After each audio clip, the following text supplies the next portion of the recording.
A partir de este momento y por una hora, Radio Cultura presenta Sendero de Escritores, un programa de la Sociedad Argentina de Escritores, creado, conducido y dirigido por el doctor Antonio Las Heras.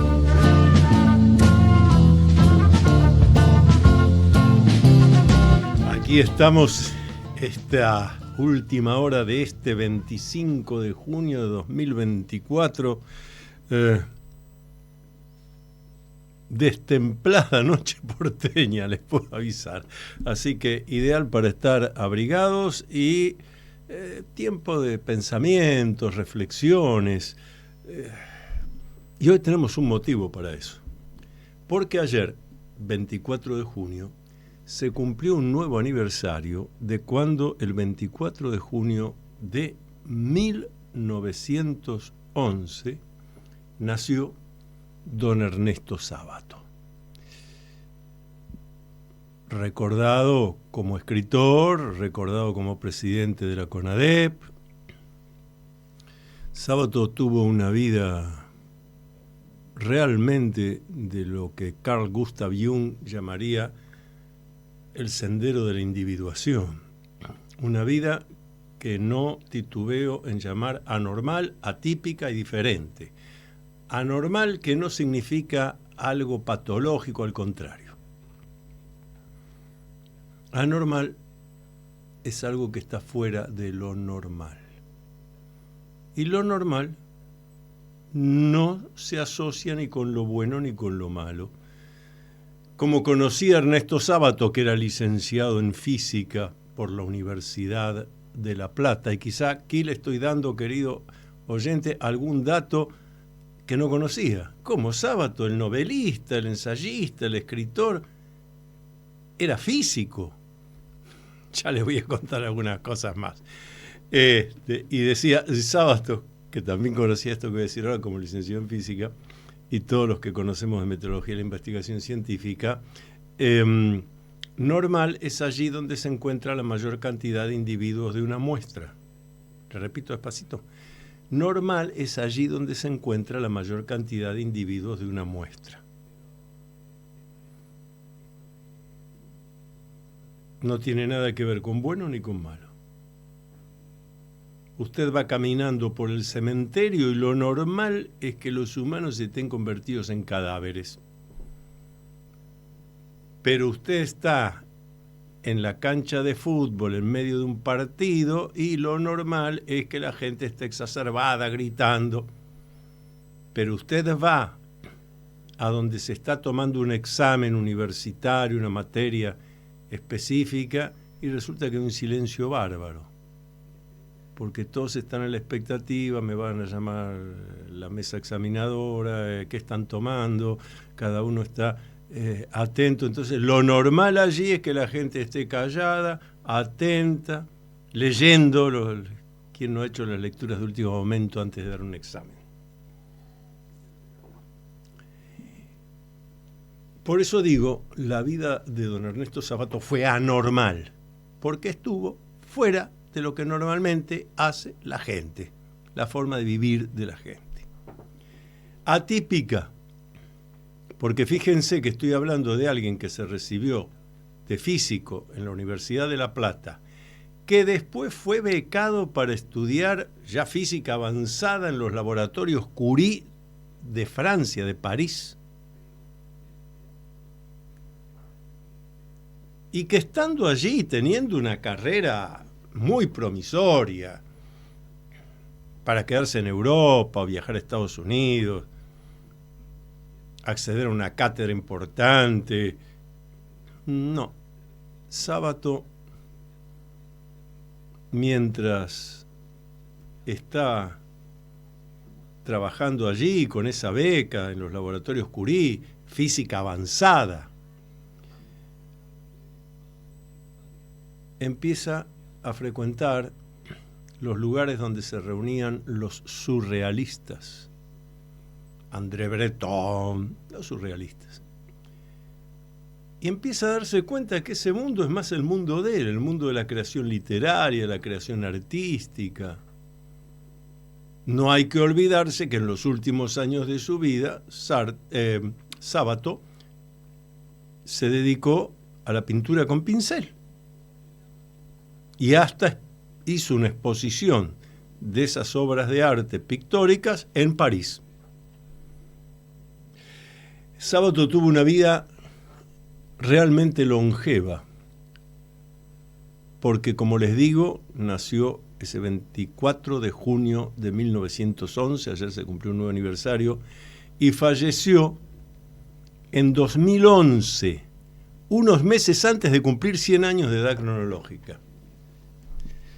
Y nunca estuvo quieto. Y como les decía, advierte que la física ya no le interesa, estando todavía en París, que lo que le interesa es esto de la poesía, de la literatura, de la creación, pero la creación no matemática, no la creación científica, sino la creación artística. Así que toma la decisión de terminar con esa beca.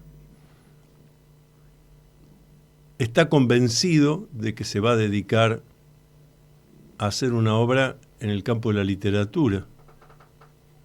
Tanto es así que su primer novela, El túnel, buena parte de esa novela está escrita en los aeropuertos mientras regresaba a la Argentina. Este es don Ernesto Sábato, que después va a quedarse ya aquí en la Argentina, va a conocer a Matilde, su mujer. Se van a ir a instancias de don Ernesto, bueno, en aquella época el joven Ernesto, se van a ir a Córdoba, a un lugar alejado, y durante un año van a vivir en una carpa. Por si no quedó claro, durante un año van a vivir en una carpa. Una carpa, como esa que usamos en la expedición. Bien. Y después vuelven para aquí.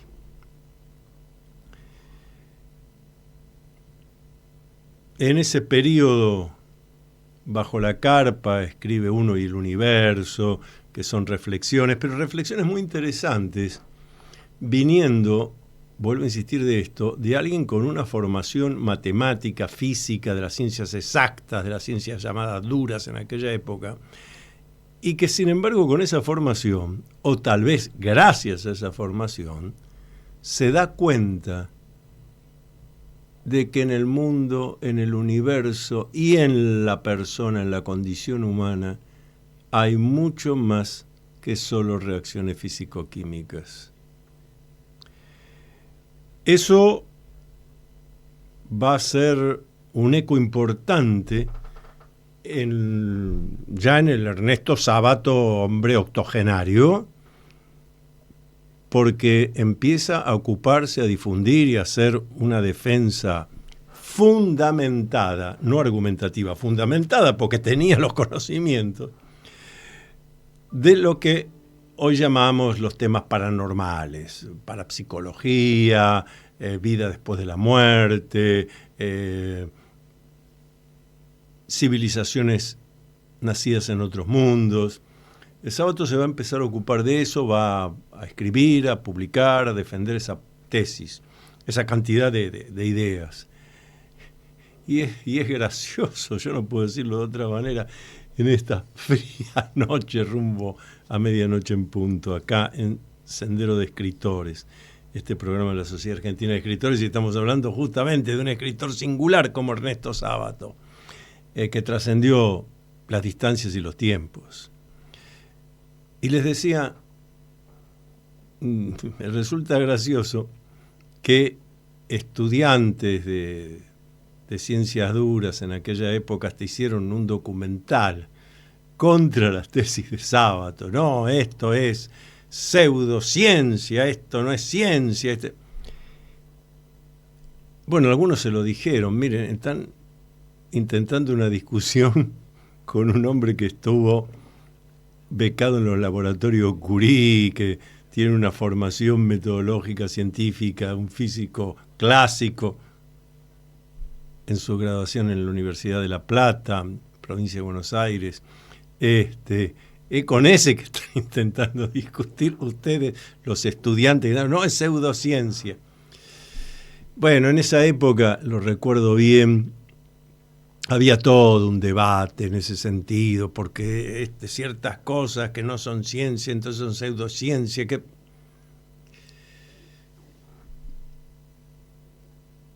Ernesto Sábato, a su manera, manifestó lo mismo que le escuché por aquellos tiempos, un poco antes tal vez, un poco antes, al ingeniero José Babini, un notable historiador de la ciencia, en un curso que daba en la Sociedad Científica Argentina.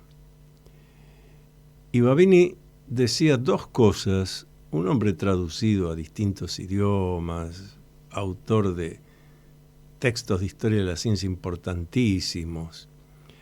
Y él, dos cosas recuerdo muy bien, en la misma línea de lo que después señalaba Ernesto Sábato, obviamente porque tenía los conocimientos, el fundamento y el tiempo necesario para haber reflexionado sobre muchas cosas.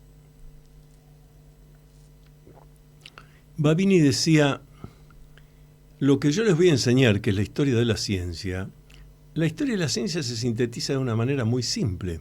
La historia de la ciencia es la historia de los errores de la ciencia que la ciencia tuvo que corregir. En la historia de la ciencia hay errores a cada paso que hubo que corregir. Pero no piensen ustedes, nos enseñaba el ingeniero Babini, que historia de la ciencia es la historia de todos los aciertos de la ciencia, las claridades. No. Es el método del ensayo y del error. Y más de una vez en la historia de la ciencia van a ver que se aseguró determinada cosa y después hubo que corregirla. No era así. Babini desencarnó hace décadas, pero con los conocimientos modernos de la física cuántica, hubiera estado muy contento porque cuántas cosas de la historia de la ciencia que se daban por ciertas de determinada manera, la física cuántica nos abrió otras perspectivas. Y lo otro que decía Babini, que de alguna manera también lo dicen algunos de sus escritos don Ernesto Sábato, es, vean, no se equivoquen, el hecho de que hasta ahora no hayamos encontrado un error en las matemáticas, sobre todo en la aritmética, pero podría ser en las matemáticas, aritmética y geometría, pero pongámosle en la aritmética, que no hayamos encontrado un error, decía el ingeniero Babini, no es que no haya, es que aún no lo hemos encontrado. Esto no lo decía un diletante, lo decía el ingeniero José Babini, uno de los grandes historiadores de la ciencia que ha tenido durante el siglo XX el mundo hispanoparlante. Esa línea la tenía muy clara Ernesto Sábato también. Hablo de ya el Sábato que había pasado los 70 años de edad cronológica, pero que en sus novelas y en sus obras, incluso sus obras de ensayo, vemos continuamente que nos está diciendo, señores, señoras, no nos vamos a creer que el mundo está limitado a la percepción de los 5 sentidos. El mundo, la vida humana, el universo son muchísimo más que los 5 sentidos. Son muchísimo más que reacciones físico-químicas. Y para poder entender todo eso, hay que hacer una vida y una vida comprometida. Esa vida comprometida fue la de don Ernesto Sábato, donde claramente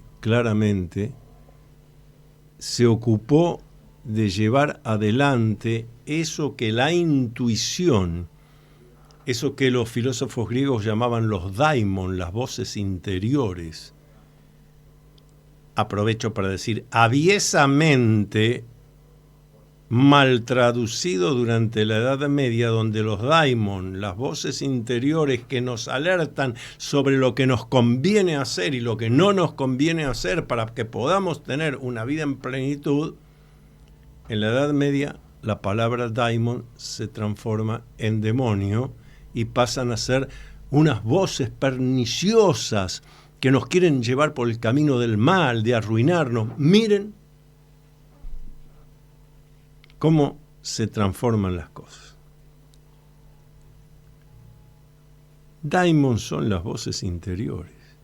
Es mi intuición. Estoy sintiendo que esto no va más y va para el otro lado. Y ahí viene lo que Sábato se atrevió a atravesar. Porque ahí vienen los estímulos externos. No, ¿cómo vas a hacer eso? ¿Cómo va a dejar aquello? ¿Qué va a pensar el otro? No, fíjate a ver si después pasa tal cosa. Ernesto Sábato vivió una vida de riesgos permanentemente. Quizás él no era tan consciente de eso. Nos damos cuenta nosotros ahora haciendo el análisis histórico de su vida. Pero sí, tiene que ver con lo que Jung llamó el camino de la individuación, que es a lo que debiéramos tender todos para tener una vida en plenitud y donde uno se convierta en único, irrepetible, no sea uno más de una masa, de un ganado, de una manada, donde alguien con un silbato nos va llevando. Y entonces tenemos una vida arruinada, por supuesto, una vida frustrada, por supuesto, porque la condición humana es único e irrepetible. La condición humana es la creatividad. Por eso tantos mitos, tantos cultos hablan de que el humano es a imagen y semejanza del Creador, de Dios, de la fuerza vital, el nombre que le quieran poner, lo que originó todo.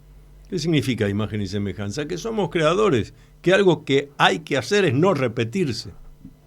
Ese fue Ernesto Sábato.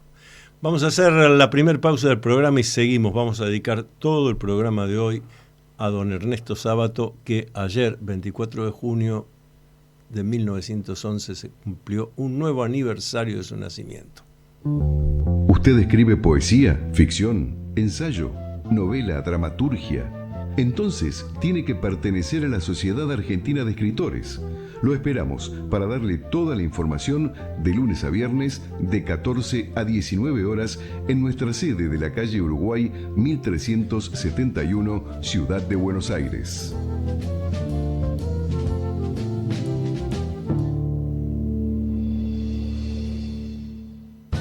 Usted está escuchando Sendero de Escritores, el programa de la Sociedad Argentina de Escritores, conducido por el doctor Antonio Las Heras.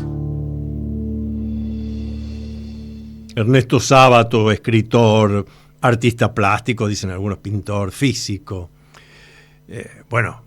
Las novelas más conocidas son El túnel, que fue la primera, Sobre héroes y tumbas, que tengo aquí. Ahora vamos a ver algunas cosas de Sobre héroes y tumbas, cuya primera publicación fue en 1961. Ahí Sábato se consagró como escritor universal.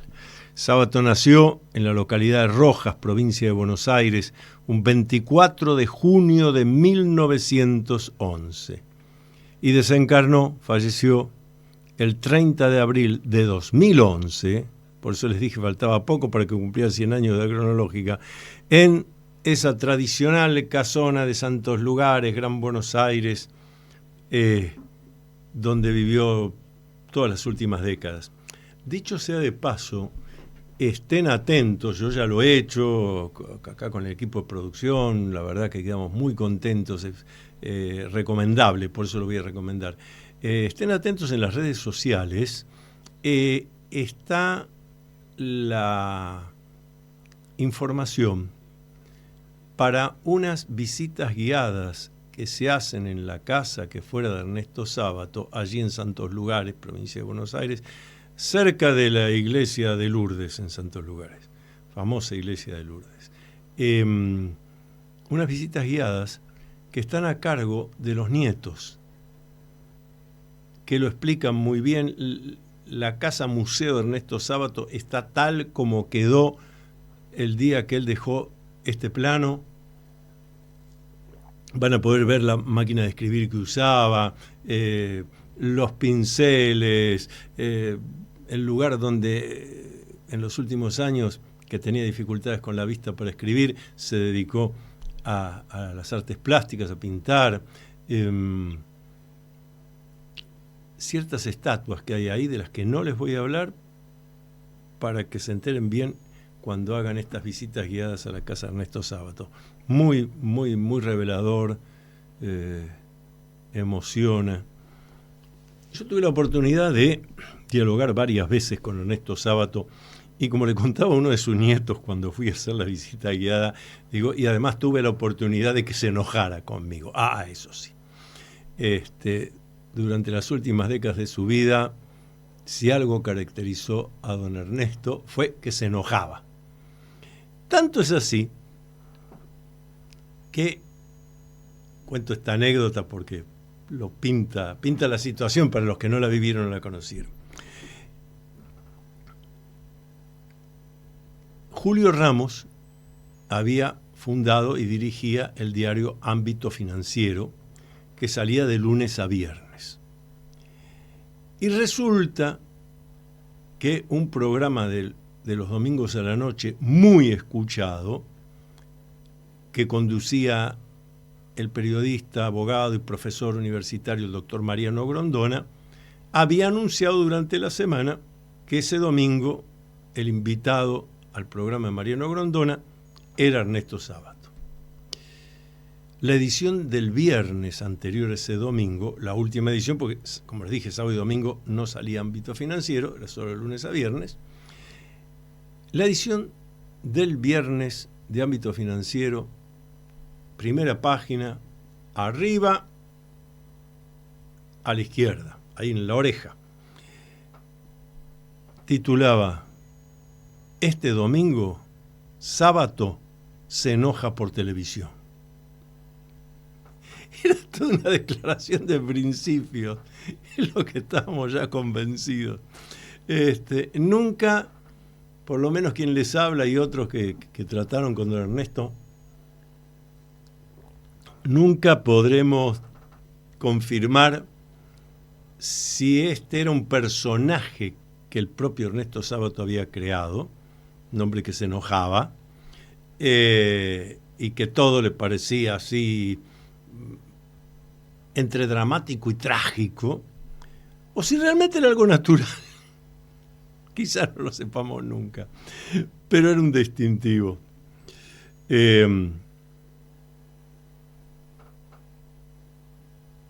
Se hizo un disco, Romance de la muerte de Juan Lavalle, con Eduardo Falú, Mercedes Sosa y Ernesto Sábato, que leía partes de lo que encontramos en el libro Sobre héroes y tumbas, el capítulo que está dedicado justamente a la siempre aún hoy enigmática muerte del general Juan Galo de Lavalle. No queda claro. Sí está claro que murió baleado en una casa de San Salvador de Jujuy, mientras iba con sus hombres rumbo a la quebrada de Humahuaca para llegar a Bolivia y ahí conseguir un poco de tranquilidad, porque aquí estaba perseguido. Pero ¿quién fue el que le dio muerte? ¿Cómo? Bueno, esto queda así en medio de un enigma. Y Ernesto Sábato se ocupa mucho de eso, y después lo llevó a una obra de teatro. Se llenaban los auditorios, el Teatro Gran Rex, yo lo fui a ver ahí. También otros teatros que había por la zona de San Isidro, Acasuso, en aquella época. Y se hizo un disco que se vendió, pero notablemente, con muy buena crítica. Romance de la muerte de Juan Lavalle. Estoy hablando de Sobre héroes y tumbas. Esta es una edición, Esta es una edición que hizo en su momento el Diario de la Nación, pero es una edición reciente comparada con la primera, que fue de 1961.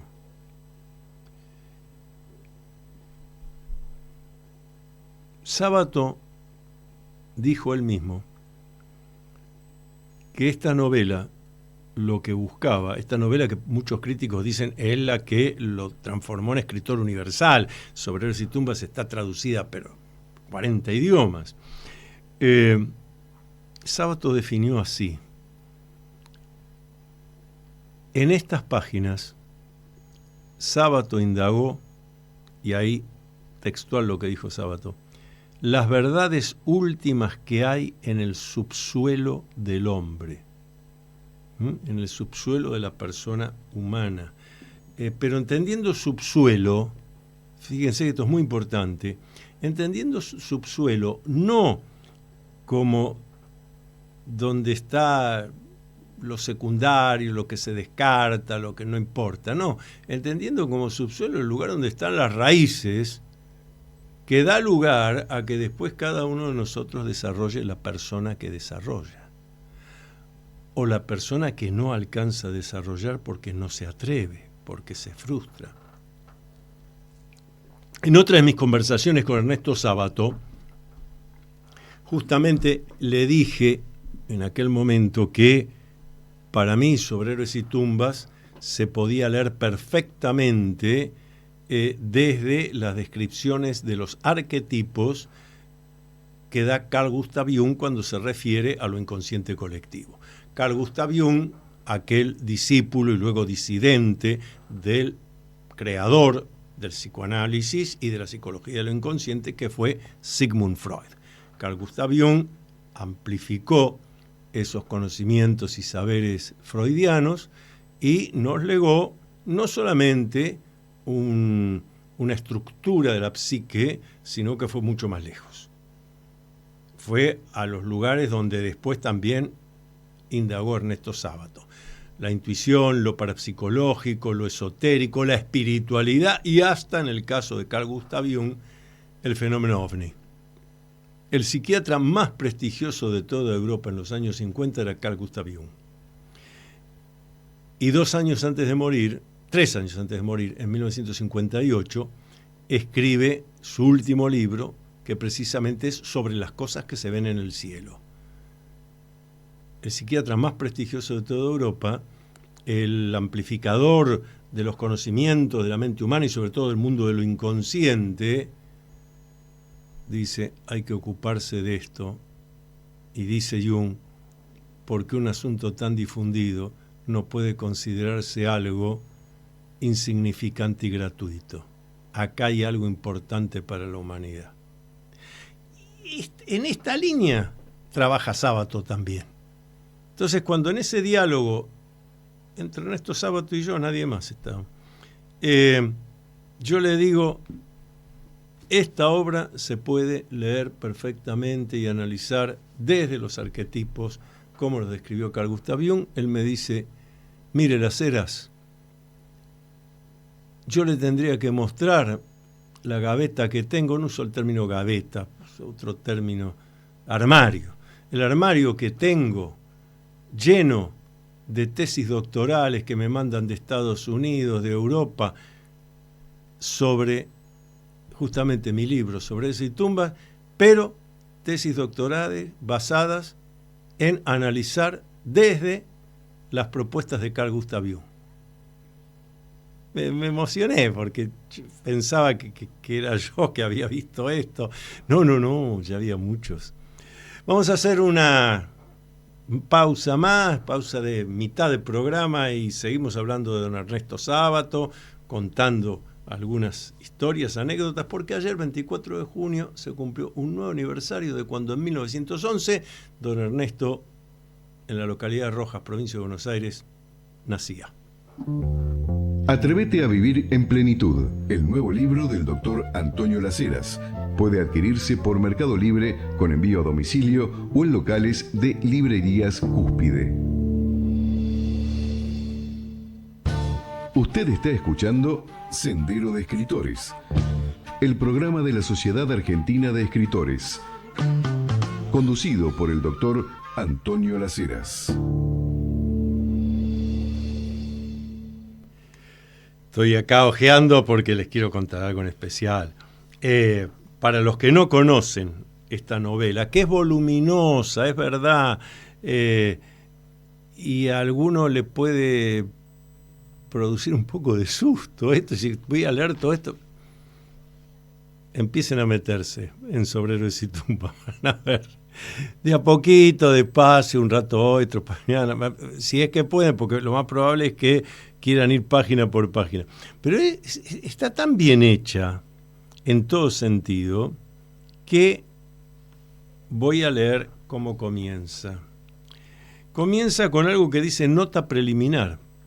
Entonces, uno como lector no tiene claro si eso es parte de la novela o es una advertencia que hace el autor por alguna causa.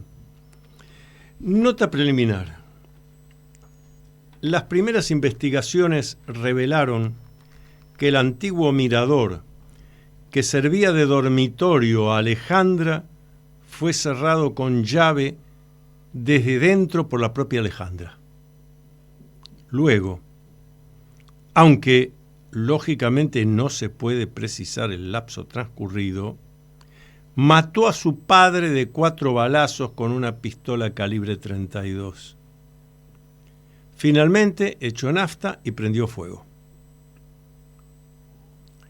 Esta tragedia, que sacudió a Buenos Aires por el relieve de esa vieja familia argentina, pudo parecer al comienzo la consecuencia de un repentino ataque de locura. Pero ahora, un nuevo elemento de juicio ha alterado ese primitivo esquema. Un extraño informe sobre ciegos que Fernando Vidal terminó de escribir la noche misma de su muerte fue descubierto en el departamento que, con nombre supuesto, ocupaba en Villa Devoto.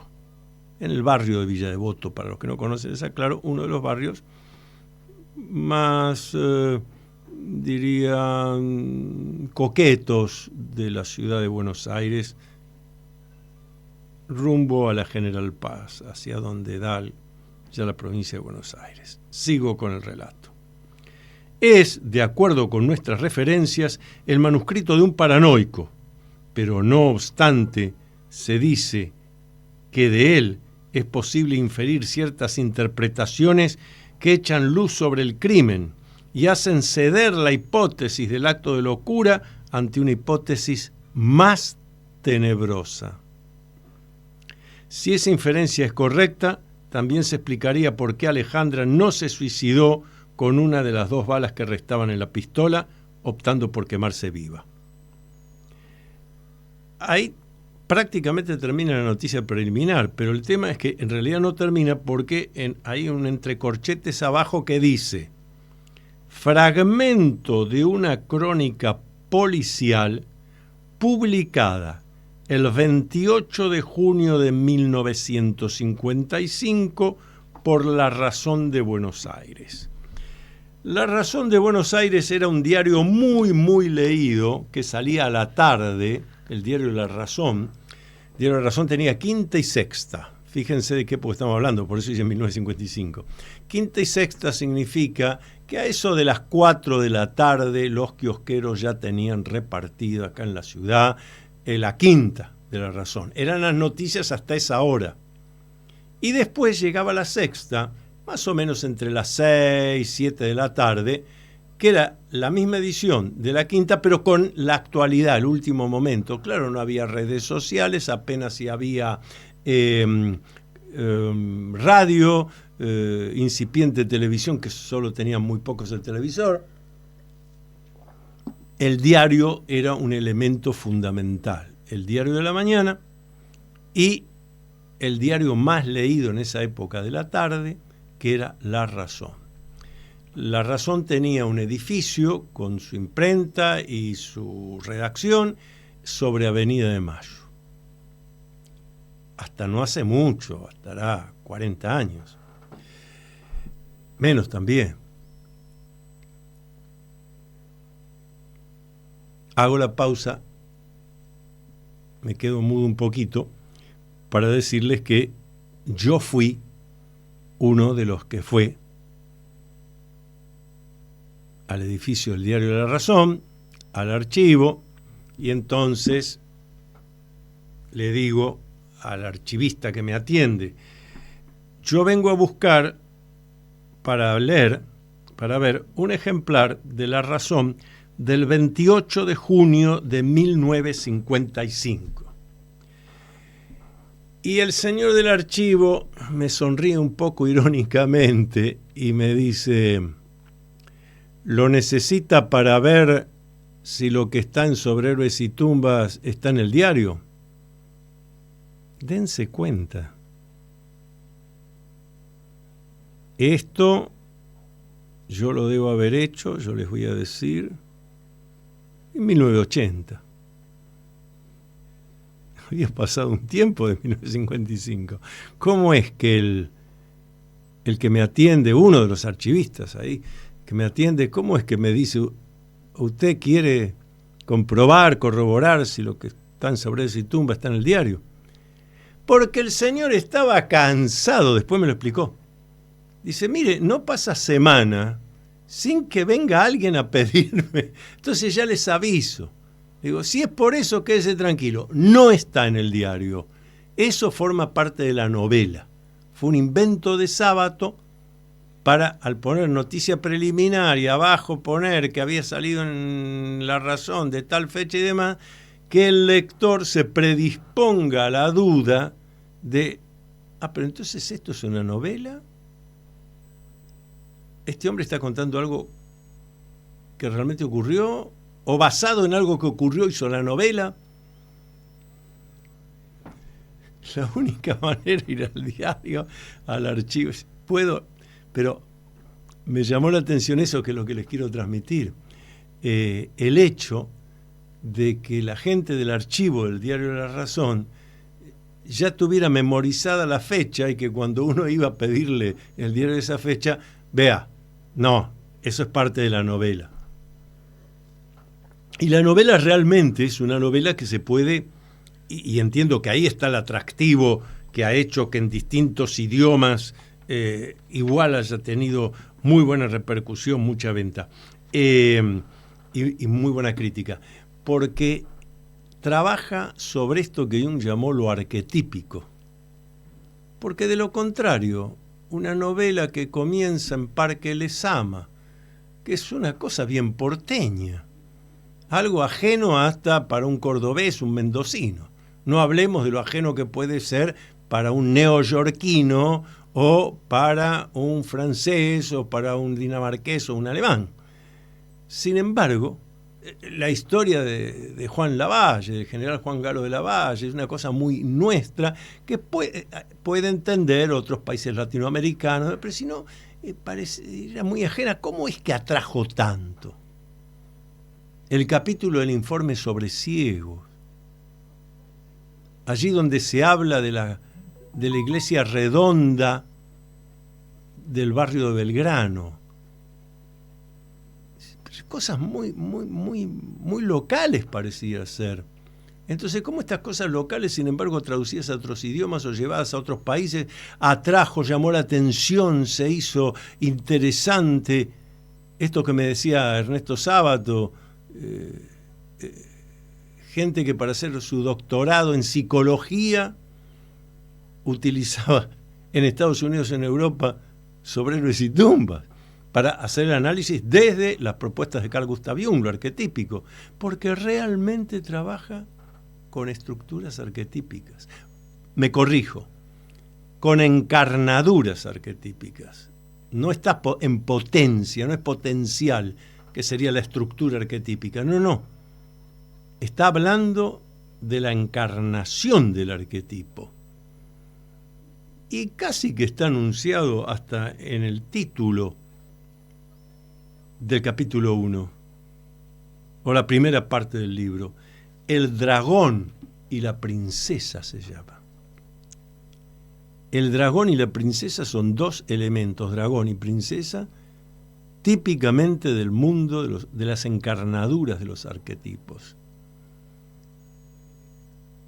¿Y cómo inicia Sobre Héroes y Tumbas? Pues bien, como les dije, ocurre allí en Parque Lezama, donde un joven, Martín, observa a una niña, una adolescente, mejor dicho, a la que no conoce pero que le llama la atención y que después descubriremos que su nombre es Alejandra.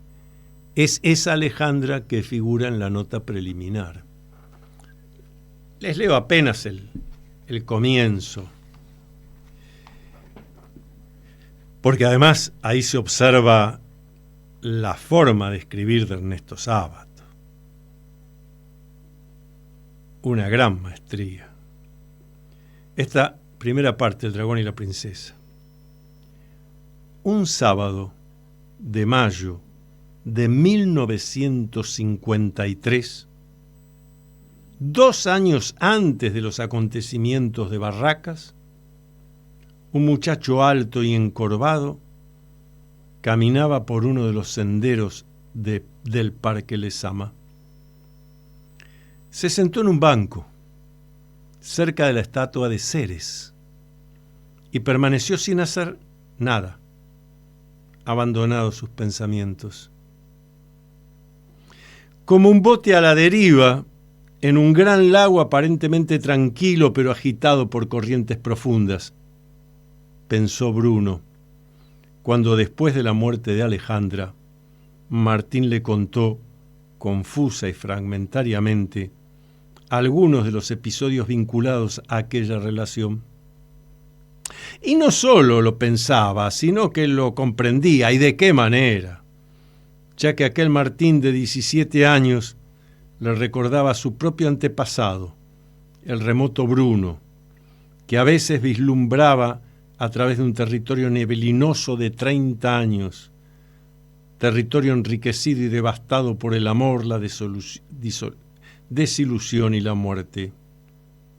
Melancólicamente lo imaginaba en aquel viejo parque, con la luz crepuscular demorándose sobre las modestas estatuas, sobre los pensativos leones de bronce, sobre los senderos cubiertos de hojas blandamente muertas. Otra característica de Sábato es que por aquellos tiempos, cuando se publica la novela, se hablaba mucho, y los profesores también nos enseñaban esto, de que había que escribir frases cortas, punto seguido, punto aparte, pero frases cortas. En todo Sobre Héroes y Tumbas, y también en otros, pero estamos hablando de Sobre Héroes y Tumbas, otros textos de Sábato, pero estamos hablando de Sobre Héroes y Tumbas, las frases pueden tener 10 y 15 renglones, porque Sábato utiliza muy bien, muy prolijamente la coma y el punto y coma, y vuelve al texto sumamente atractivo. Fíjense que yo les acabo de leer media carilla, y la verdad en esa media carilla ya está prácticamente resuelto de qué se va a hablar en el libro. Después vamos a los detalles, pero ahí ya está, ya se habló de Martín, ya se habló de Alejandra, ya se habló de Bruno, y cada uno de ellos encarna un arquetipo. Obviamente, Alejandra es la dama del castillo, la princesa del título, el dragón y la princesa. Alguien encarna el dragón que se puede comer. Siempre el dragón destructivo es de la Edad Media para acá. Antes de la Edad Media, en todos los mitos y culturas, el dragón es cuidador. Cuida algún tesoro, cuida a la princesa. Por eso el dragón y la princesa, ahí está la idea de que el dragón está cuidando a la princesa. Bruno debió haber sido el anciano sabio que no pudo tal, y así siguiendo. Una novela totalmente arquetípica. A ver si marqué algo acá yo. No. Bueno, vamos a hacer la última pausa del programa y vamos a seguir hacia medianoche en punto, hablando de don Ernesto Sábato.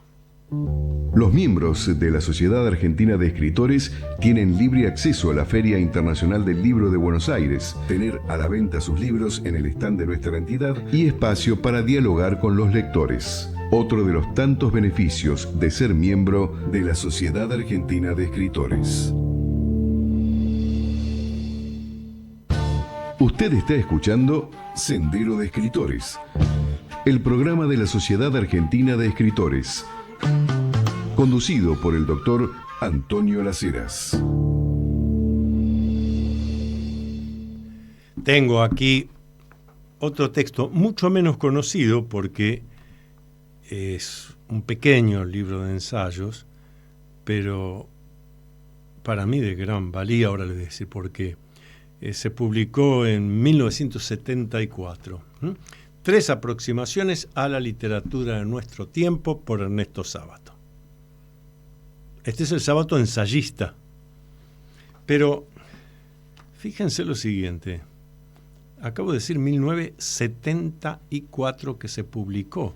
Por lo tanto, el libro es anterior. Tan anterior que en el prefacio Ernesto Sábato pone Santos Lugares, el lugar donde escribía, su casa, octubre de 1968. Les voy a leer 10 renglones que si yo no les hubiera dicho que fueron escritos por Ernesto Sábato en octubre de 1968, yo leo estos 10 renglones y digo que los acabo de escribir yo y me dicen, el doctor Las Heras está diciendo lo que ya todos conocemos, nos damos cuenta. Esto está escrito en octubre de 1968. Alguien que gracias a vivir esa vida normal, atípica y diferente, que implica tener mucho tiempo para uno mismo, para poder leer, reflexionar, escuchar, reunirse con las personas con las que hay que reunirse para entender qué es lo que está pasando realmente, no solo a uno, a la comunidad, al mundo en que vive. Entonces, cuando uno se atreve a llevar esa vida, porque yo conozco, más de un oyente va a estar diciendo, bueno, pero esto que el doctor Las Heras dice es utópico, solo unos pocos pueden. No, ese es el engaño que los estímulos externos le han transmitido y usted lo está creyendo, porque no hay fundamento. El fundamento es yo tomo las decisiones. Hago esto, no hago esto, me dejo llevar por esto, esto no. Y sobre todo, algo que don Ernesto Sábato es evidente, tenía muy claro. No que lo hubiera pensado, pero con sus conductas queda demostrado. No estaba pensando qué piensan los demás de mí. Entonces no hago esto porque qué dirán, no hago aquello porque a ver si el editor se enoja. No, él era auténtico. Hasta cuando yo digo, este Sábato que se enoja era un personaje creado por él, hasta en eso era auténtico, porque si era creado por él, era una decisión tomada por él. Los demás van a conocer este de mí, al otro no lo van a conocer. Es una decisión consciente que uno toma de sí mismo, donde no estoy mediatizado, condicionado por los demás. Y ahora les leo, octubre de 1968. Escuchen, solo alguien que entendía muy bien lo que estaba pasando en el mundo humano podía escribir estas 10 líneas. Octubre de 1968. Estamos viviendo una crisis total del hombre. No únicamente la quiebra de las caducas estructuras sociales y económicas, sino también de sus instituciones y tablas de valores. La literatura de ficción revela esta catástrofe y a la vez constituye, en sus más eminentes manifestaciones, un intento de rescatar al ser enajenado por el monstruoso engranaje de nuestro tiempo. Yo les leo esto y les digo que lo escribimos ayer, dijo hace un ratito, y sí, por supuesto, sí. Estamos en una crisis total, mire todo lo que está pasando.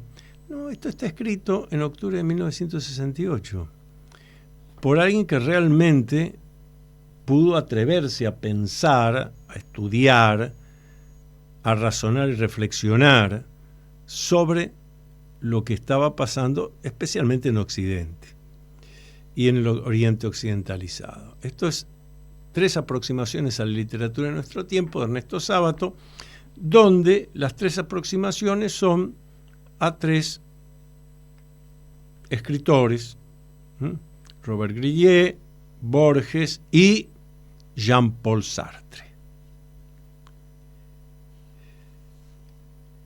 Aquí marqué para compartir con ustedes 3 líneas. El Sábato, que igual que Borges, podía ir más allá del entendimiento de la simple razón de la reflexión. Escribe aquí Sábato: ¿no seremos nosotros también un libro que alguien lee? Repito, ¿no seremos nosotros también un libro que alguien lee? Y ese alguien lo pone con A mayúscula, nombre propio, y sigue: ¿y no será nuestra vida el tiempo de la lectura? Con L mayúscula. Pero adviertan la metafísica que hay acá. ¿No seremos nosotros un libro que alguien lee? Dicho de otro modo, ¿no seremos nosotros parte, que fin de cuentas es lo que estaba convencido Sábato y algunos como el que les habla también? Nosotros somos parte de toda una gran arquitectura universal. Entonces bien podemos decir que nosotros somos parte de un libro que alguien lee. Ahora, ¿quién escribe ese libro?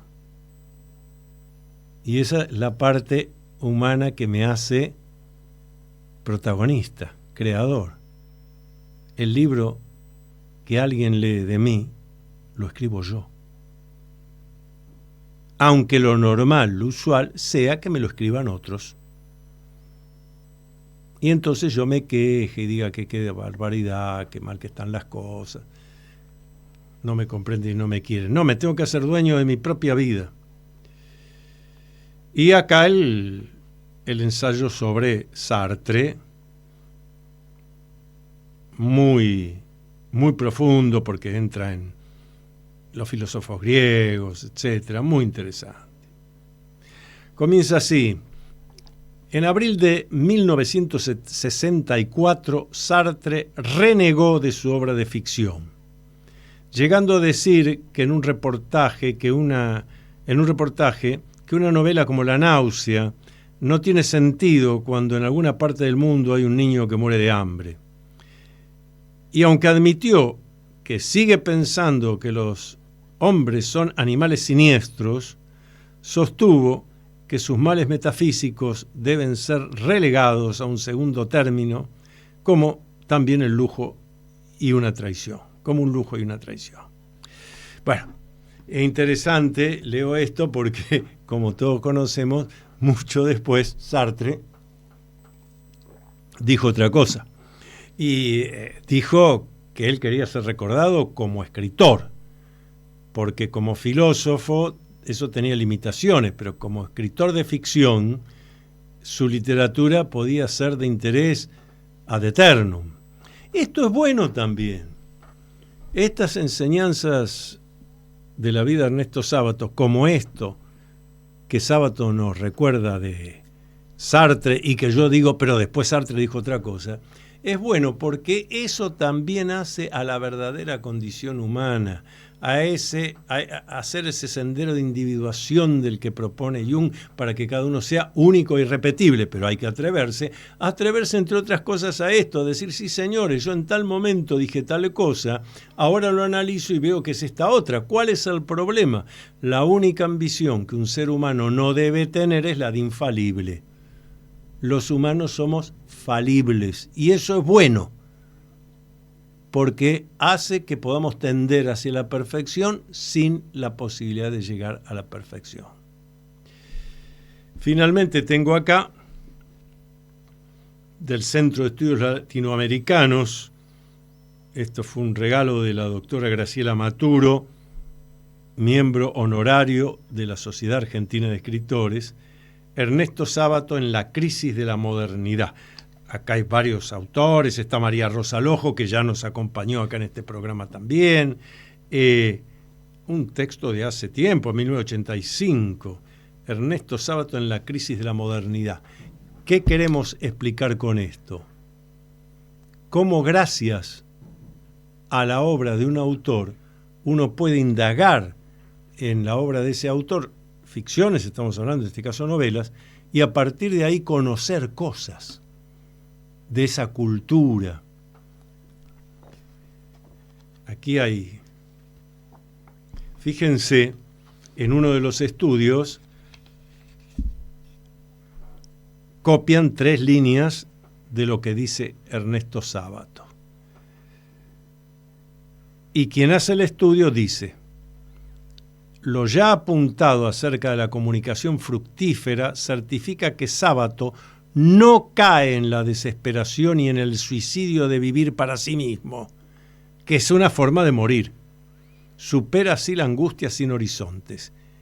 Y aquí viene el texto, las 3 líneas de Sábato, con las que quiero cerrar el programa.